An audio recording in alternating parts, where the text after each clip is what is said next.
রাসূলুল্লাহ সাল্লাল্লাহু আলাইহি ওয়াসাল্লাম একদিন বললেন, যে ব্যক্তি কুল হুয়াল্লাহু আহাদ এই সূরাটাকে 10 বার পড়বে, যে ব্যক্তি এই সূরাটাকে 10 বার পড়বে, আল্লাহ তাআলা তার জন্য জান্নাতে একটা প্রাসাদ নির্মাণ করবেন। তো এই কথাটা শুনে ওমর রাদিয়াল্লাহু আনহু বললেন, ওমর ইবনুল খাত্তাব তিনি বললেন যে তাহলে তো আমরা অনেক প্রাসাদের অধিকারী হয়ে যাব ইয়া রাসূলুল্লাহ। তার উদ্দেশ্য ছিল এটা, যদি আমি 20 বার পড়ি ইয়া রাসূলুল্লাহ, তাহলে নবীজি বললেন তাহলে দুইটা প্রাসাদ, যদি 30 বার পড়ি তা 3টা প্রাসাদ। তো ইয়া রাসূলুল্লাহ তাহলে তো আমরা অনেক প্রাসাদের অধিকারী হয়ে যাব।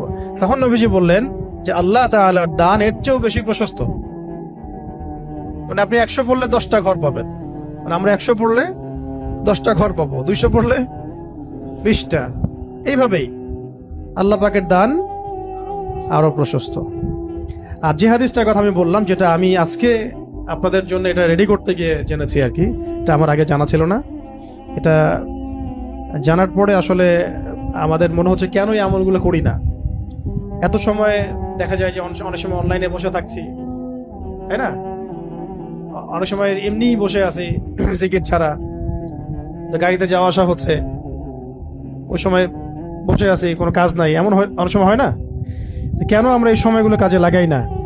এই লাস্ট হাদিস, একজন সাহাবী ছিলেন যার নাম মুয়াবিয়া ইবনে মুয়াবিয়া বিন মুয়াবিয়া আল মুজানি রাদিয়াল্লাহু তাআলা আনহু। তিনি ইন্তেকাল করেছিলেন এবং নবী সাল্লাল্লাহু আলাইহি ওয়াসাল্লামের তিনি সাহাবীদেরকে নিয়ে জানাজার নামাজ পড়া হলো। ভালো করে শুনুন, মুয়াবিয়া ইবনে মুয়াবিয়া আল মুজানি রাদিয়াল্লাহু তাআলা আনহু ইন্তেকাল করলেন। নবী সাল্লাল্লাহু আলাইহি ওয়াসাল্লাম সাহাবীদেরকে নিয়ে তার জানাজার নামাজ পড়ানোর পরে নবী সাল্লাল্লাহু আলাইহি ওয়াসাল্লামের কাছে জিবরাইল আলাইহিস সালাম আগমন করলেন এবং তাকে জানিয়ে দেওয়া হলো ওয়াহির মাধ্যমে যে এই সাহাবীর জানাজায় আমি জিবরাইল আলাইহিস সালাম বলছেন 70,000 ফেরেশতা সহ আমি উপস্থিত হয়েছিলাম। 70,000 ফেরেশতা সহ এই জানাজা সালাতে আমি উপস্থিত হয়েছি। তো নামাজ শেষে নবী সাল্লাল্লাহু আলাইহি ওয়াসাল্লাম জিজ্ঞাসা করলেন যে ইয়া জিবরিল হে জিবরিল বিমা বালাগা মুআবিয়া ইবনে মুআবিয়া হাযিহিল মানজিলা। এই সাহাবীর মুআবিয়া ইবনে মুআবিয়া রাদিয়াল্লাহু তাআলা আনহুর কোন কারণে এই মঞ্জিলে তাকে পৌঁছে দেওয়া হলো? কোন কারণে তাকে এই মঞ্জিলে পৌঁছে দেওয়া হলো, মানে এত উঁচু মাকাম দেওয়া হলো?